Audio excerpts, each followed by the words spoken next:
Welcome back to Full Time. I'm Meg Linehan. You are listening to or watching part 2 of our special Best of 2024 compilation, a show where we are going to be stitching together some of our favorite interviews and discussions from the past year of Full Time with Meg Linehan. Now, if you missed part 1, where Tamerra Griffin walked us through the best NWSL moments of 2024, then go back, check that one out wherever you get your podcasts, and then come back to us. But in part 2, we're going to be tracing the tons of memorable moments in this wacky, wild year for the U.S. Women's National Team, a year where Emma Hayes assumed the role of head coach, to much fanfare, a whirlwind New York City tour for her, and then went on to win gold at the Paris Olympics, plus, Naomi 2 goals Garma by the end of the year. 2024 was also a year where we said goodbye to many familiar faces on the national team over the past 2 decades, and a year where we saw the next generation of stars begin to emerge. So, let's get to it. To kick off this U.S. Women's National Team themed best of episode, we have to talk about the Olympics, and of course we have to talk about Emma Hayes coming into this U.S. Women's National Team. Of course, I was there in France for that Olympic run, being our little correspondent on the ground, which is very funny for me. But, having been there since the very moment that U.S. Soccer introduced Emma Hayes in New York City, sitting down with her in this conference room, to that kind of very epic run through the Olympics, it's been a really interesting year covering this team. And I think revisiting some of that coverage from the very moments after they won gold over Brazil in Paris is definitely worth your time. Here we go. So, Meg, you were one of a handful, I don't even know how many other media members were there, so maybe you can share that too, who were invited to a pretty intimate roundtable discussion with Emma Hayes. Can you give us a bit about what that was like? What was the vibe? How was she in person? Walk us through it. Yeah, so we're all invited to the NWSL offices, which are actually just outside of Bryant Park. It's this beautiful office too. But they put us up in a conference room. There are maybe 10 of us in the room, but I feel like everybody knows each other. Everybody's got kind of the mission. Emma Hayes is also kind of on this whirlwind media tour. So she had done the Today Show in the morning. She had already done, I think, CNN, a couple other things. And then she was booked. She was booked and busy. And basically every single minute of that day was pretty much accounted for. But, what is really interesting to me about this conversation, too, is that, I think a roster had just come out a couple of days before this meeting last week. So there were really, I think everybody both had a lot of questions about Emma Hayes as a coach and about the future of the national team, and also very specifically about this roster. And what ended up happening over the course of this hour was actually less about both of those things and more about Emma Hayes as a person, because what is really interesting about Emma Hayes is that I think she is very underrated at kind of turning the conversation where she wants to take it, right? I think she was very interested in presenting herself as a person, because a room like this, it can feel really, I think, transactional, or that you're getting picked apart, right? And she has spoken a lot in the past about, I don't really want to do this every 3 days. I don't want to be in a room full of media and have words taken out of context or have it blow up in my face. And I think there was this sense of she was a little done with it at Chelsea. And so now for her to come in and kind of immediately get put into this media whirlwind, it was a very interesting difference, I think, from what many of us had expected, where she's coming off a title run and then is in New York a matter of days later, and she's ready to go. Truly. And from what I read about those conversations, it seemed like even when she was talking about her personal life, or when people were getting to know the personal side of Emma Hayes, there was quite a range. She was referencing conversations that she had with her late father when he was not doing so well, and conversations that they had about this job. She's talked about relationships that she's had with former Chelsea players, some of whom are also playing for the U.S. Women's National Team. Did you get the sense that she was kind of, I don't want to say winning over the room, but she's such a big personality. What was the sort of interaction and dynamic between her and the media like? Yeah, I think she's really good. She's been in a media room for a really long time, right? And I think what she really does appreciate is having a setting like that, rather than, her coming in and having this very formal press conference, and, you can't actually get sort of a back and forth. And so to be able to maybe get this chance to know people a little bit better and kind of say like, okay, we can connect as humans, at least for a little bit before you put me through the grinder of the expectations of the U.S. women's national team. But it wasn't even just, those personal relationships, but her relationships as a coach. And one of the names that I think immediately raised eyebrows in the room was her friendship with Dawn Staley, head coach of head coach of South Carolina, also coming off a title win, and Kara Lawson as well, who I know because she was a Celtics assistant coach for a long time.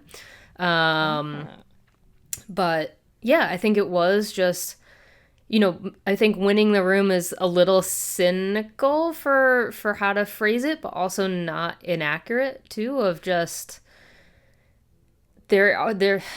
what I'm so curious to see is, because when we have seen head coaches in this role before come in, I think about Vlatko Andonovski being consensus choice when he came in, and knowing his personality from the NWSL, and then watching that personality get locked behind more and more and more walls as everything started to both go wrong for the U.S. Women's National Team, but also as he came under more pressure. That's exactly what you don't want for someone like Emma Hayes, who is coming over as one of the voices of women's football in England. And you want that same ability for her to speak her mind here in the U.S.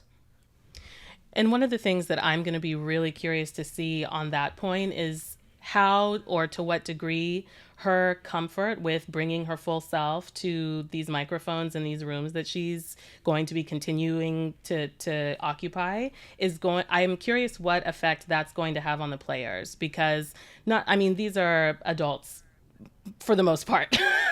They know who they are, because shout out Lily Johannes. They know who they are. They are not necessarily going to be following the expectations personality wise set by a head coach. But I can also very easily see a player watch the way that she conducts herself in front of the media and maybe feel a little bit more comfortable doing the same, especially because, yes, these players are adults, but some of them are still on the younger side, perhaps a bit impressionable. Do you see something like that happening, Meg? I would hope so. What I was thinking actually is, when all of these questions were going in, I was kind of mentally going, I wonder what Tamerra would be asking right now, because I feel like, you have like one of the best reps of like everyone being like, this is the most thoughtful and intense question I've ever gotten in a press conference. But what is my brand? I know it is just really interesting too, of thinking about, you're with 10 other people in a room. What do you ask? How, you've got a story that you're supposed to write, but what do you actually want to know about someone? And so what I do hope for what she brings to this team, because I asked her actually about how she wants to approach the culture of this team off the field, because the U.S. has obviously kind of set a very strong precedent of having bigger conversations outside of this team. And as coach, I think she gave the answer that I expected, which was, well, does it serve winning? Is it the right time to have a conversation if it's going to impact this team winning? Which is fair.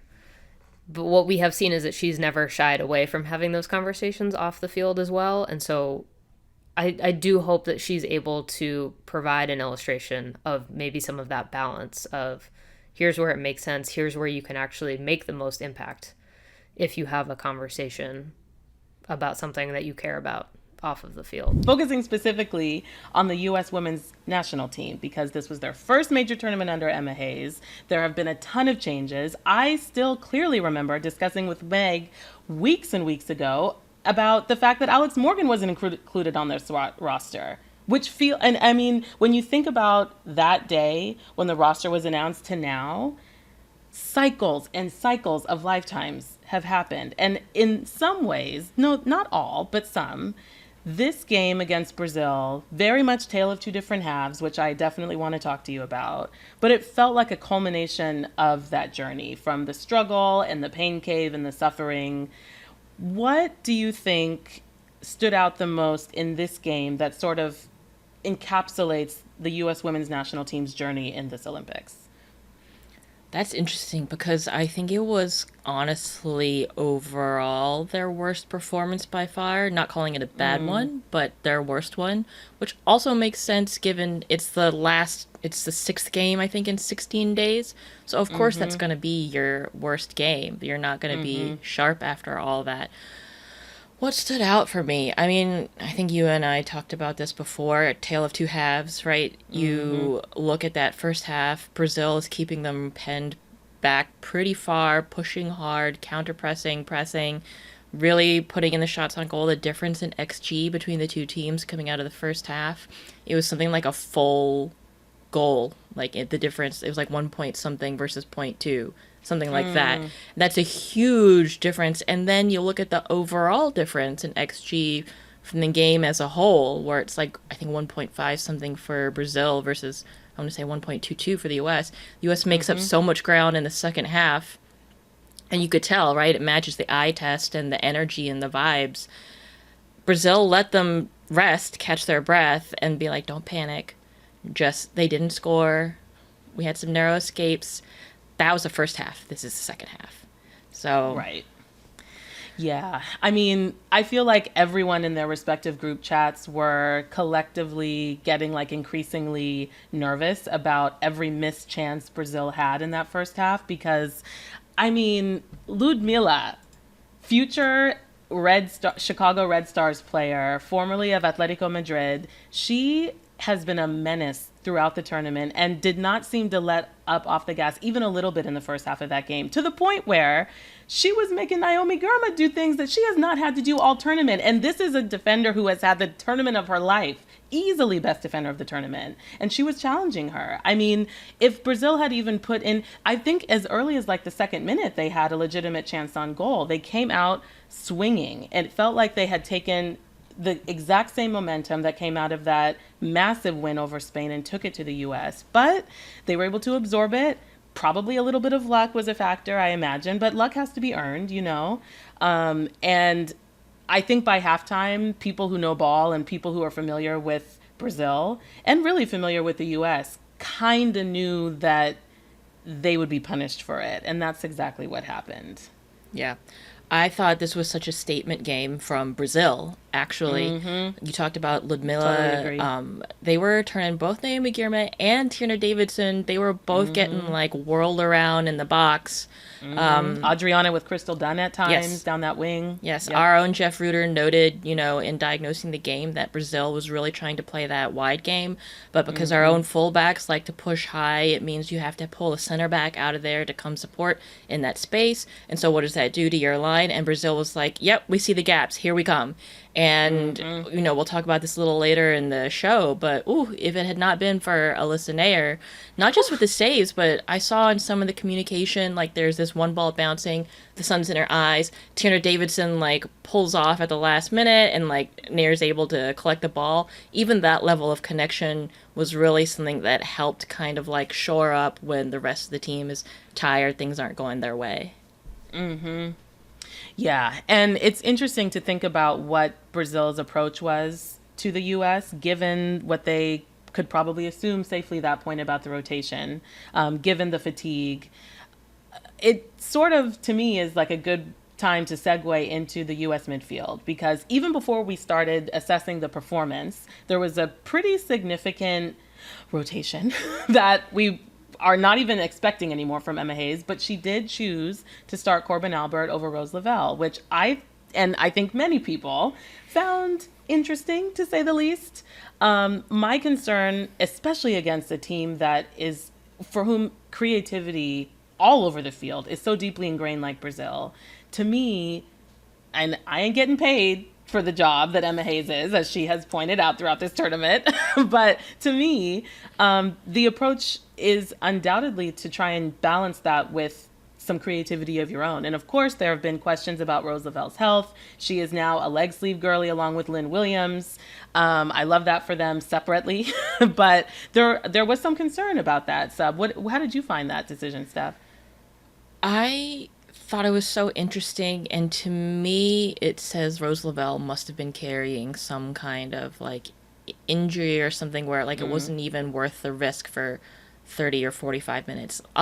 Because if that's not the reason, then it's a real head scratcher from me. That midfield was deeply ineffective for the first half, and honestly, parts of the second half as well. You could see what she wanted, right? She wanted Corbin Albert and Sam Coffey deeper. They're pushing Horan higher. But all the things that they were asking Horan to fulfill, those are the things that Rose Lavelle does really, really well, and they didn't have her, and then Horan just wasn't doing it. So the center of our formation, or their formation, looked like a black hole where U.S. attacks go to die. And that's something that we've already, in this short Emma Hayes era period, have seen many times. It's something that we saw prior to Emma Hayes' arrival. On the one hand, the glass half full interpretation of that is, look at the results that they were able to get even with a struggling midfield. On the other hand, now that we are officially, somehow, it's crazy to say out loud now after everything we've been through, but we are technically now post-Olympics, and it's time to, look forward. And I easily identify the midfield as the point of continued growth. I think that is where the highest ceiling is. Of course, we have Corey Bethune, literally sitting in the wings. And there are questions about whether and how and if she should have been incorporated more into that starting the 18 player roster. But on the one hand, they made it work without a well-oiled, well-functioning midfield. On the other hand, there's a sort of at what cost question there, right? Yeah. I thought it was so interesting going into this tournament. You would have bet on Jaden Shaw to have at least some time there, and they were screwed a little bit, right? Because they had to manage that leg injury all through group, and then by then you're backed into a corner where it's like, well, she hasn't gotten time in the group stage. These are knockouts. Do you put a cold player in during knockout stages when I know what these other players are doing, et cetera, et cetera? And that's where we talked about before, is Emma Hayes coaching from any place of fear, or because she's been so committed to her decisions publicly, and how much of that is a performance for her players, right? We do know coaches, a lot of them, what they're doing in the media conference is not for us, it's for their players. And Emma Hayes definitely seems like the kind of coach that loves to signal things to her players and be like, right. I set the tone, and the tone is confidence. It may not be 100% the most efficient or optimal decision, but at least I'm going to commit to it, and you can take confidence from knowing the plan. So, and if that works out, you look like the genius, right? And if it doesn't, you have to put on the clown nose, and that's just the risk that you take anytime you make a decision in sports. So, yeah, we can dissect it, but they're always going to be able to come back, but, look at the color of the medal, baby.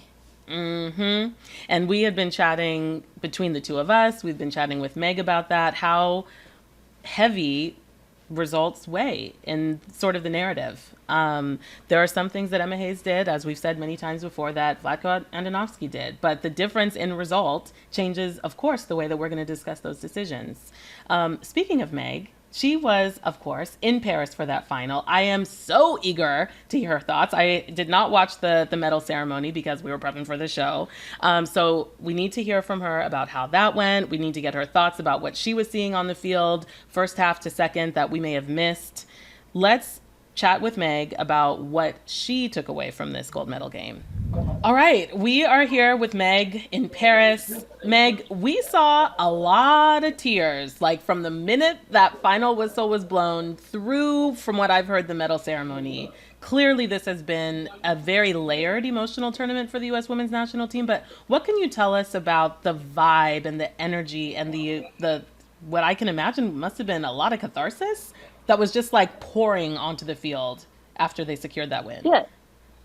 I mean, Alyssa Naeher came through the mix zone after, and I asked her about that little moment that she had with Mel Swanson and Trinity Rodman, and she immediately was like, "You're going to make me cry again," and I was like, "Ooh, I don't think I even want to see that. That would make me uncomfortable because it would be so strange." But it really is. I think Mel Swanson obviously has had one of the toughest journeys over the past year, missing the World Cup, that injury, coming back, obviously playing such a key role on the team, scoring the winning goal tonight. So there was, I think, a real sense of catharsis for her. But what was really interesting too is that they've been so clear in just being like, we're not talking about the World Cup.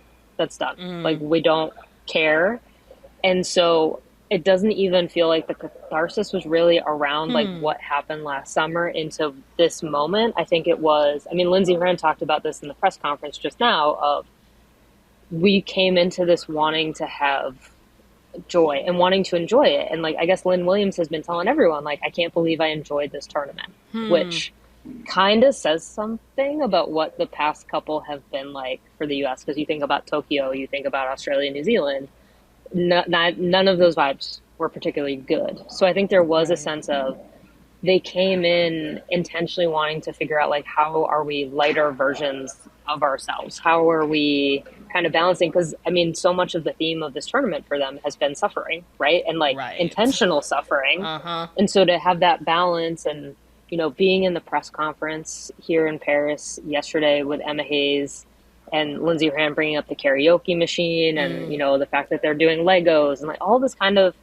stuff that feels really like, why are we talking about this right now? But is so much more important than people realize, especially if you've been around this team for a while, because, you know, I think there is that piece of it. And so that joy coming through and whether it came in the form of tears or in the form of just, I mean, like everybody walking through the mix zone was clearly just the happiest human being alive. I mean, Rose Lavelle also like straight up sprinted through the mix zone. So we were like, okay, bye. It really was just, I think a very, you know, I think about Steph and I being in France 2019 and what those vibes were like. And then neither of us being at those Olympics, but covering it from a distance, being on the ground in Australia, New Zealand, and how different that World Cup felt compared to 2019. And then being on the ground here in France, this tournament, and being like, oh yeah, this is what 2019 felt like in a lot of ways. I mean, winning makes a lot of things feel a lot easier and makes it also feel like this is a team of destiny, you know, like all that kind of stuff that goes along with it. But yeah, it really, the joy I think is going to be a real theme just because it's been a theme for this team, honestly, for at least the past 3 years. No sweat. Yeah, this team's vibe going into this and throughout the tournament has felt so different, and especially like watching it, like you mentioned, you and I have been following this team for a long time, and I thought I had really reached the peak of cynicism when it came to just watching dispassionately, and something about, like, I got a little misty when they won and all the players were crying, and I was like, oh, they're gold medal winners, and I was just like, yeah, I found a new emotion, like I turned over a stone and there it was. So you're right in that it does feel, God, it feels fun. And it's nice to feel fun watching a sport. Yeah. And it's so interesting.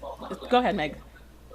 It is kind of interesting because obviously this team has been one where there's been so much turnover, right? But I think what has been interesting is kind of these narratives that we saw with Brazil, right? Of all these players kind of aligning to be like, Marta, you get that one last chance. But on the U.S. side, what I think was really interesting was the players that they were aligning around were someone like Alyssa Naeher, right? And being like, we need to get you that gold medal. So it was working both ways. And I mean, that's actually the story that as soon as I finish recording with the two of you, I'm going to be sitting down to write about Alyssa Naeher and that relationship that she has with Mal Swanson and Trinity Rodman and Sophia Smith, and the way that, I mean, they have all talked about how much they love Alyssa and like want to pull her out of her shell a little bit, but then also Alyssa saying they make me more vulnerable in a good way, right? Like they make me feel like a part of this team in a way that it's not that she hasn't experienced it before, but it's something special with this team. And so that I think is where some of these emotions come in of like, you know, Steph and I, again, have been around for a really long time. We've seen Alyssa Naeher be the backup keeper, get that shot after Hope Solo, you know, leaves the team, and have this kind of narrative coming into 2019 and then 2023 of like, is Alyssa Naeher that goalkeeper? And then you have Alyssa Naeher doing what she does tonight, right? So that to me is kind of, I think, the big emotional thread for me beyond just the kind of, like, this is a team figuring itself out in real time with a new head coach, all that kind of stuff. But Alyssa Naeher to me is the unexpected emotional thread. And of course, we went on a real emotional journey in 2024. I mean, we're talking about Kelly O'Hara, Alex Morgan, Becky Sauerbrunn all hanging up the boots for club and country, and then Alyssa Naeher deciding that she is all set with the U.S. Women's National Team. Fortunately, we've got her one more year in Chicago, but we've got a good assortment of our tributes, some thoughts on all of these retirements, some flowers for them as well. Plus, we also brought on Jordan Angeli, who called the game for Alex Morgan's final game in San Diego this summer, which I was also there for. And yeah, just we got to embrace the emotions of 2024. It was a real time. We have some belated flowers to give to U.S. Women's National Team and Chicago Red Stars goalkeeper Alyssa Naeher, who last week announced that she was retiring. Meg, were you ready for this? I feel like, I don't know if the writing has been on the wall. I think it is a natural time, right, for her to retire, and just the cycle has ended. She's coming off a gold medal win. I spoke last week when we had to kind of record that surprise Alyssa Naeher retirement part, just of, I think, how special the Olympics was for her and the vibes around her and Triple Espresso and Naomi Girma, right? Like, there was such a really fun vibe around. And it's just like, first of all, how do you top that, right? Like, how do you top finally winning a gold medal? But I also think, I asked Emma Hayes about this too after the game against the Netherlands. She's kind of giving this program a gift, right? There's no lingering. She's like, see you later. I'm out. You can figure out what you're going to do without me. And I'm not going to get in your way of having to solve that problem. So it all feels so Alyssa, the fact that her final two games are in Europe. There's no the Netherlands is out here like, you are getting flowers. You are getting literal flowers. You cannot escape that. Like, it was so peak. And I also just, like, for me personally, I do love that she retired with 69 shutouts. Like, thank you for that gift, Alyssa Naeher. It delights me. It's all been very on brand for her, actually, from the sort of like straightforward but understated announcement to the fact, as you said, that her last two games were played abroad. We're, of course, going to get into that U.S.-Netherlands game, but I feel like in addition to those flowers, the Netherlands also gifted her with a really tough match, which also feels like the way she would have wanted it. And honestly, this has been such a full year for the U.S. Women's National Team in particular, but if we rewind to the start of this calendar year, when we look at She Believes Cup, when we look at CONCACAF W Gold Cup, like, she could have hung up the boots even then and still gone out on an incredible high. Yeah, I mean, she has had a real year. She is one of the finalists for U.S. Soccer's Female Player of the Year, and I will spoil people and say that I voted for Naomi Girma. Like, I think she's just had an insane 2024, but it was really between the two of them, right? Because you think about Alyssa Naeher's performances, especially in W Gold Cup, and it's like two games against Canada, right? With the penalty kicks and just everything about it. Like, she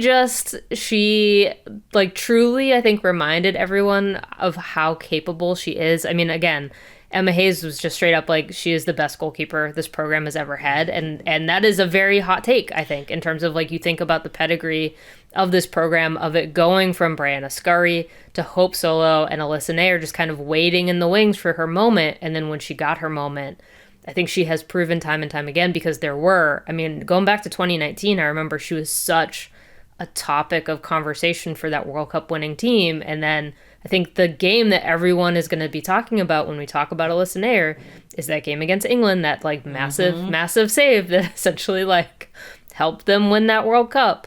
And so, I mean, she truly like just is one of the best players that has ever been in this program. Absolutely. I mean, I got goosebumps just from the mere mention of that World Cup save in 2019.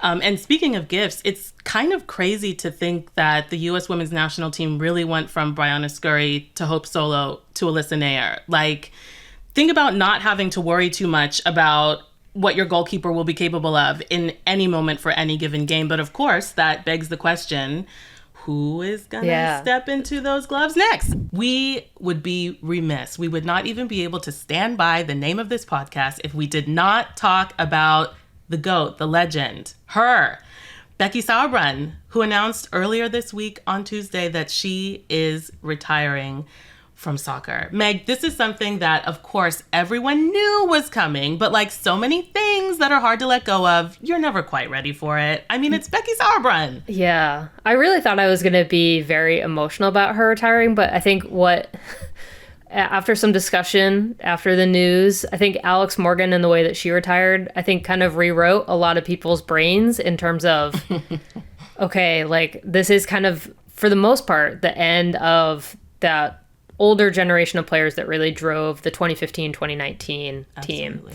And Becky obviously has been such a huge part of that. But I think the other part of this too is, whether it's Sam Ewis, whether it's Alex, whether it's Megan Rapinoe, like we're getting all of these retirements of this generation, but they're not going anywhere.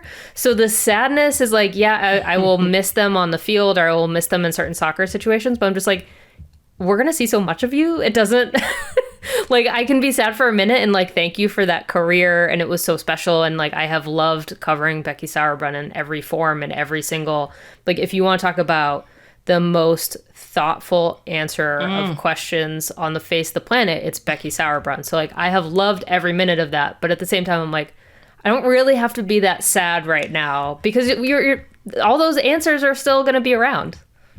Absolutely. And this is a very glass half full interpretation, building on what you said, but that is such a beautiful sign of the growth of the game too. I mean, there was a time where a player would retire and they would sometimes like disappear into obscurity, probably not always of their own like desire. But the fact that there are so many channels for former players to pursue, to continue their careers, even if they're not playing anymore, is a really encouraging sign. And I personally, I mean, I said this when Alyssa Naeher announced her retirement too, and I'm basing this both on the way that they answer interview questions and sometimes also the way that they craft their retirement announcements. But Becky is a writer. Okay, because that post, it was evocative, It was emotional, it was open, it illustrated so like beautifully these like key moments throughout her career that are both like specific to her and universal.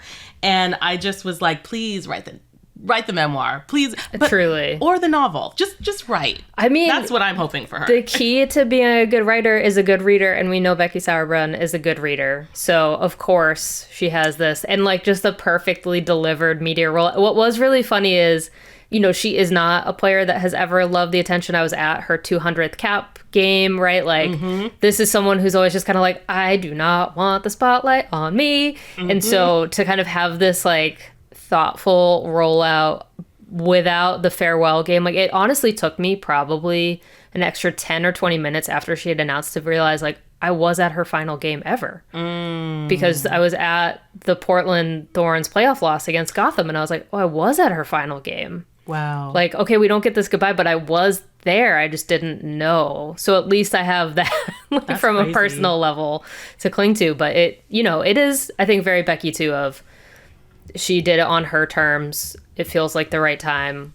She knows, I think, what she wants to get into. I think, obviously, the media space is something that interests her. But, I mean, she really, if she decided that she wanted to stage a coup of the NWSL and become commissioner the next day, like, I think women's soccer would just basically be lining up to be like, how do we make this happen?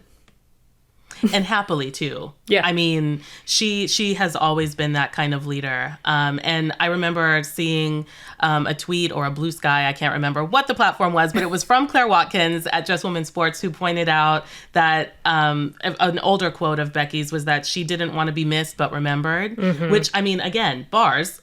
Yeah. Becky bars Sauerbrunn. I don't know, just throwing it out there as a nickname because she was dropping them. But that is such a beautiful way to even reflect on your career while it was still happening. And I really do think that that is going to be the case for her. All right. We are joined by former professional soccer player turned commentator Jordan Angeli, who is going to walk us through some of the finer details of Alex Morgan's last game, which you called. Jordan, can you just sort of tell us how you managed your own personal emotions calling this game? I mean, there was anecdotes to share. There was a game to call. What was that experience like for you? It was honestly more emotional than I think I thought going into it. Like, I think I was more focused on Alex and how we could make this special for her from a broadcast standpoint, that I I didn't know that I was going to have butterflies, right? My broadcast partner and she was a little nervous. I felt those like butterflies that I used to feel when I was playing a game, because we wanted to give this game the honor and respect it deserved. So the emotions, I think, came because when you've been through this process, whether you've played for 4 years like I did, or you played for 15 years as a professional like Alex did, or nearly 15, it's emotional when it ends. And I think those feelings popped up for me in moments, which actually was nice for the audience, because they could sense that I understood what she was going through, and to relay some of the things like, this is the last time you get to celebrate a goal with your teammates, sit on the bench and cheer them on and hope for the result to go your way, to put your jersey on, to sing the national anthem, things like that I think when you're in the routine of things, you kind of just push aside and say, okay, it's just another game, stay focused. But when you don't have it anymore, you look back at moments like that and think, oh, it would be nice to have one more goal celebration. So I felt like it was, for me, really an honor for me to call this game. And what the broadcast was, like, that was incredible too. So I'd love to chat a little bit about that, because that was a big milestone when it comes to NWSL media. Yeah, I mean, let's talk about the broadcast, because obviously I was one of the first reporters to kind of be like, hey, FYI, because when we first saw, okay, Alex Morgan, obviously this news came together so quickly, right? Yeah. And so everybody's in scramble mode, but the game was originally set for Paramount Plus and NWSL Plus, and then all of a sudden there is this whole behind the scenes maneuvering of CBS Sports Network, ESPN2, Prime Video, and then all of the kind of various streaming services that come along with those. So could you maybe speak to, like, obviously you're not necessarily in the rooms making calls, being like, we got to get on other channels, but I mean, a lot more people were probably listening to that call than you otherwise would have anticipated. Yeah, well, a ton more. Hopefully millions more. That was the hope and the goal with this. On Thursday morning, when I saw the retirement announcement, my producer had just texted me, like, any storylines you want to hit on? And I'm like, yep, pretty big one. Alex just announced that she was retiring, like 10 minutes after he had sent that. And so I had sent him, like, here's a couple of ideas. And then I texted one of our coordinating producers and was like, is this going to still be not on national TV? Like, this has to get moved to a national TV game. And I think things were already in motion that she didn't want to tell me it was or it wasn't at that moment. But it happened quickly. Like, within 24 hours, we knew that we were going to be on national TV. And then a few hours after that, we knew it was going to be on multiple networks. And I think when the media deal got announced last year, there was a lot of hopes for what this could be. And I don't think we ever really understood that this could happen. That something so monumental, like this, doesn't happen very often, if at all, that big media rights partners like CBS, ESPN, Amazon come together and say, let's put everything to the side. We'll take, Amazon will have CBS logos on Jenny's mic flag, even something little like that. That's going on ESPN. Those things are big things if you're a national TV network. And yet they put that all to the side to show that Alex Morgan's story and honoring her was the bigger of the deals, right? And I just feel like I can't thank CBS enough for, one, being at the forefront of this, but then the other networks for really truly being media partners and partnering in this. It was incredible. There was over 100 people working on this broadcast in our studio alone yesterday. And that was for all the different feeds that it was going to. So it was a really big feat for our production crews, for the broadcasters that were all involved. But I think for our media deal, that they would honor her in this way and honor our league in this way, to say it doesn't matter how we do it, we're gonna get this on our network and show everybody, as many people as we can, Alex Morgan's last game. All right, Jordan, former Boston Breakers legend, I wanna bring us back, because you were actually at Alex Morgan's first ever professional game. Harvard Stadium, good old Harvard Stadium. Oh, yeah. Under 5,000 people against Western New York Flash. Alex Morgan actually provided the assist on a Christine Sinclair goal. I mean, that 2011 Western New York Flash team was stacked upon stacked upon stacked. But, I mean, do you have any memories of that game? And then, like, thinking about that kind of journey, right, of from the 2011 WPS into WPSL Elite into NWSL. I mean, let's hold off on that, but like let's go back to 2011 first. Do you remember that game? I don't specifically remember that game because the first game of that season, the game before, I tore my ACL for the third time. So I was there, but I think my mind was thinking many other things. But now I'm mad that I don't remember Alex Morgan assisting Christine Sinclair. Like, who am I? I should remember that.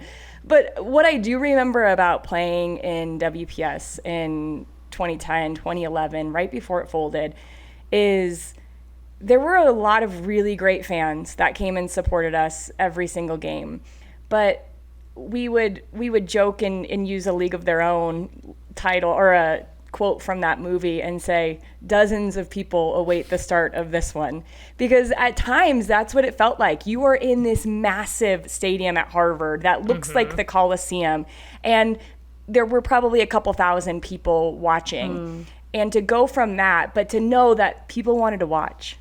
People wanted to watch. And the ones that were the early adapters, like, I commend you because you knew that you were onto something before everybody else did. But to go from that to now within, an hour of her announcing that she was retiring, Alex Morgan, 12,000 tickets got sold to this game. That's a massive step. And I think a lot of what we were able to accomplish over that 10 plus years was because Alex Morgan was willing to own the spotlight, that she would stand in the spotlight in a lot of different moments.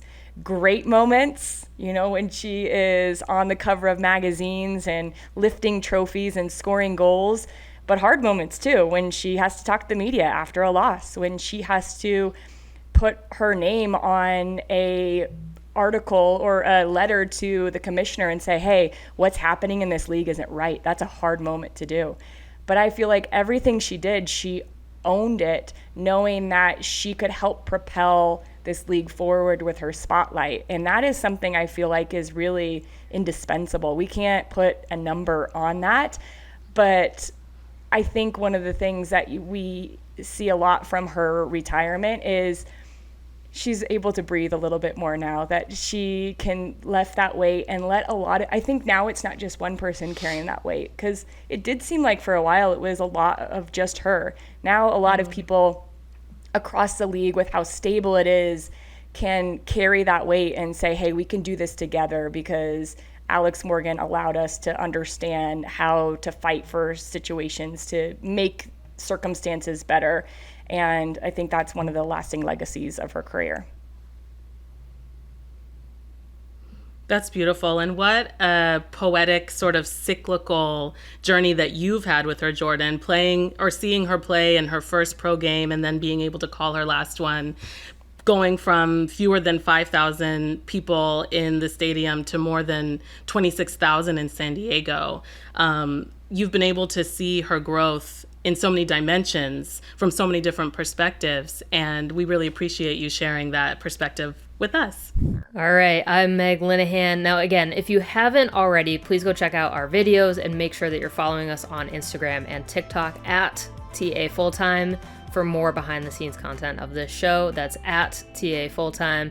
Again, we appreciate all your reviews, your comments, your ratings, you name it. You guys have supported the show so well through 2024. We're so excited for what's to come in 2025. Thank you so much for listening to Fulltime all year long and for tuning into these two best of year compilation episodes. This show does not happen without podcast producer Theo Lloyd Hughes, video producer Leah Griffin, and executive producer Emily Olson. We will see you again so soon. Thanks. Bye.